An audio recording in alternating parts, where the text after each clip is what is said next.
அஸ்ஸலாமு அலைக்கும். இன்றைக்கி என்ன வீடியோ பார்க்க போகிறோம்னு பார்த்தீங்கன்னா, ஒயிட் சாஸ் பாஸ்தா எப்படி பண்ணுறதுன்னு தான் பார்க்க போகிறோம். அதுக்கு முதல்ல நான் ஒரு பாத்திரத்தில் தண்ணி எடுத்துக்கிட்டேன். தண்ணி நல்லா சூடானதுக்கப்புறமா அதில் உப்பு சேர்த்துக்கிட்டேன். உப்பு சேர்த்துட்டு நான் தண்ணி நல்லா கொதிச்சதுக்கப்புறமா ஒரு கப் அளவுக்கு நான் பாஸ்தா எடுத்திருக்கேன்.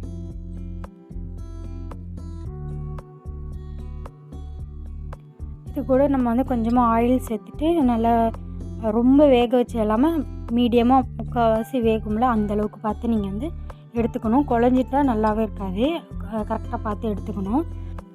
அதுக்கப்புறம் ஒரு பேனில் ஆயில் ஊற்றிட்டு வெங்காயத்தை நல்லா சேர்த்து வதக்கிக்கிறேன்.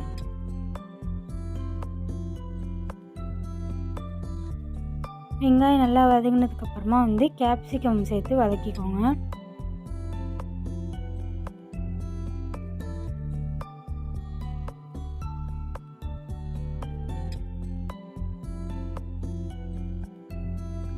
அதுக்கப்புறமா ஒரு கடாய் எடுத்துக்கோங்க. கடாயில் கொஞ்சமாக பட்டர் சேர்த்துக்கோங்க.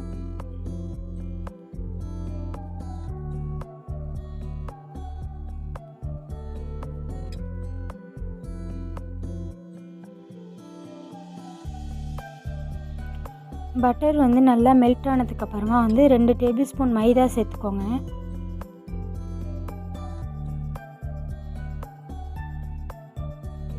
மைதா சேர்த்துட்டு நல்லா ரோஸ்ட் பண்ணிக்கோங்க. அது அப்படியே மெல்ட் ஆகி வரும். கட்டி இல்லாமல் நல்லா மெல்ட் பண்ணிக்கோங்க.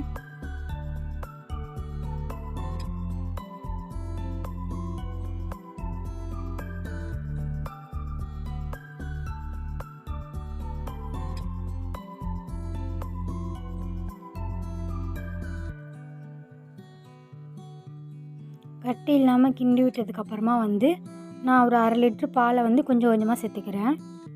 சேர்த்துட்டு அதோடு நல்லா மிக்ஸ் பண்ணிக்கணும். கட்டி கட்டியாக ஆகும், அது இல்லாமல் நல்லா மிக்ஸ் பண்ணிக்கணும்.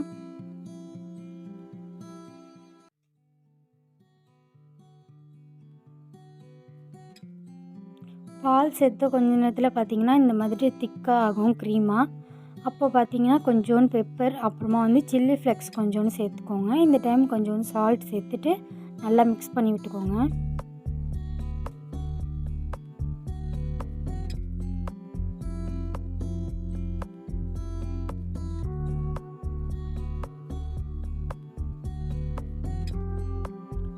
பாருங்கள், நல்லா க்ரீமாக ரெடியாகி வந்திருக்கிறதுக்கப்புறமா நம்ம வதக்கி வச்சுருந்த ஆனியனையும் கேப்சிகமையும் சேர்த்து நல்லா மிக்ஸ் பண்ணிக்கோங்க.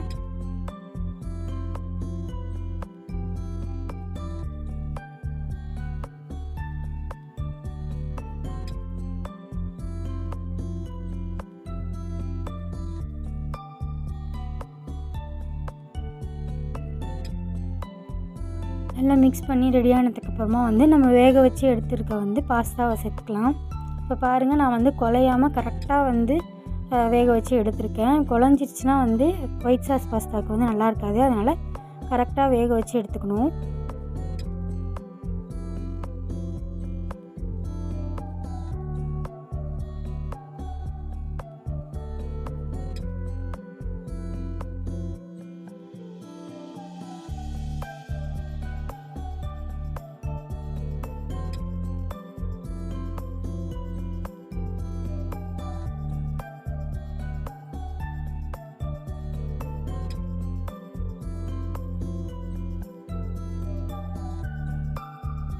நல்லா கிளறி விட்டதுக்கப்புறமா நான் சீஸ் சேர்த்துக்கிறேன். உங்கள்கிட்ட சீஸ் இல்லைன்னா பிரச்சனை இல்லை, நீங்கள் சும்மாவே வச்சுக்கலாம்.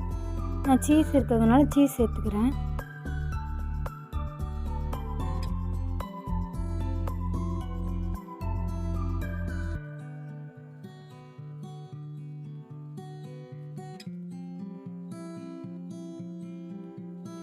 நல்லா கிளறி விட்டதுக்கப்புறமா லாஸ்ட்டாக கொஞ்சமாக சில்லி ஃப்ளெக்ஸ் சேர்த்துட்டு நான் ஒரு பவுலில் மாற்றிக்கிறேன். அவ்வளோதான், ரொம்ப ஈஸியான ஒயிட் சாஸ் பாஸ்தா பண்ணியாச்சு. இந்த வீடியோ பிடிச்சிருந்தா மறக்காமல் லைக் பண்ணுங்கள், சப்ஸ்கிரைப் பண்ணுங்கள். தேங்க்ஸ் ஃபார் வாட்சிங்.